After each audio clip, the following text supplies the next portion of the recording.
Today we are going to make the most melt in the mouth malai cake, guys. This is an eggless recipe. You don't need any cream, no condensed milk, no milk powder, just whole milk, and we are going to make it on a pan, so no oven needed. You're going to end up with this delicious treat. Let's make this together.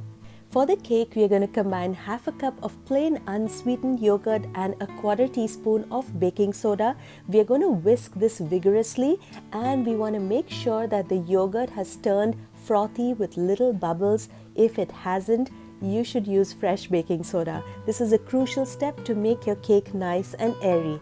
Next goes in a quarter cup of granulated sugar, 2 tablespoons of any neutral cooking oil. You can use sunflower oil, canola oil, or whatever you have.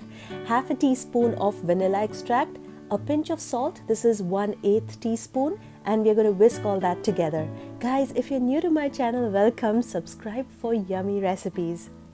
Next, we're going to sift in our dry ingredients. Sifting makes the cake more airy. It prevents clumps in the flour, so make sure to do that. Add 3/4 cups of all-purpose flour or maida and 3/4 teaspoons of baking powder. Guys, if you prefer written recipes, I also have a blog called nupursindiankitchen.com, so check that out as well.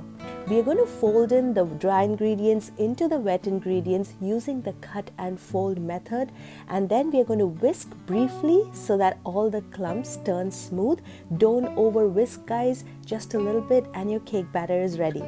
Next, we're going to bake this cake on a pan. This is a 12-inch pan that I'm lining with parchment paper. Make sure to line it, guys, if not the cake is going to burn. We are going to spread the cake batter so that it is nice and flat. Spread it evenly. You could put some oil under the parchment paper so it doesn't move when you spread it. I didn't do this, but you can do it. Place the lid on and now turn on the heat to the lowest setting. You're going to bake till you can see little bubbles forming on the surface of the cake. This is approximately 15 minutes or so. Touch the cake. If it doesn't feel wet, the cake is baked. You could also poke a toothpick in the center of the cake. If that comes out clean, it's baked. Now let it cool down. For the malai part of the cake, we are going to use 1 liter of whole milk, to which we are going to add 3 green cardamoms. Crack the cardamoms a bit, and then we are going to add in a pinch of kesar or saffron. We are going to boil the milk till it reduces to approximately half its original volume. So it gets to like 500 ml. One very important point is to scrape the bottom and the sides of the pan so that the milk doesn't stick.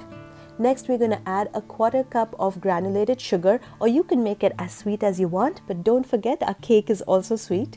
And once it is reduced to half the volume, take out about half of that and set it aside.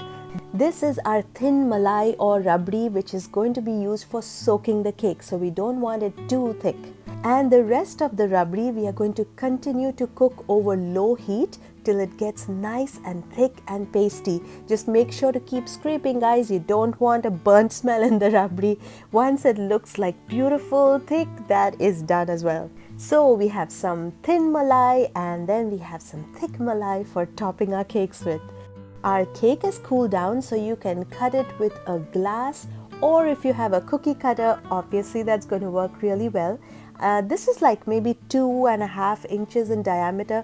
Just use anything for cutting any shape that you want. It's going to come off easily, and you can see that the bottom of the cake is nice and golden brown. Turn, turn, turn. Yes, it hasn't burnt. So if you cook it on low heat, you're going to end up with these beautiful cakes. If you cook it on high heat, the bottom is going to become black, so be careful. Now, time to make a delicious malai cake. Place this in a bowl. Poke some holes so that it is going to soak up as much malai as possible. We're going to add maybe 2 to 4 tablespoons of malai based on how big you cut the cake piece. But it's going to soak up a lot, guys. It's just like a sponge, and then it's going to turn super soft. And then you're going to top it with that thick, delicious rabri. It tastes like ras malai, or one of my friends said it tastes like kalakand. It is just so good, guys. Then we're going to garnish with some slivered almonds and slivered pistachios. Again, you can use cashew nuts if you wish. And I'm going to just add a little bit of kesar, and that's it, guys. Your malai cake is ready. Make sure to serve it chilled, because that is even better.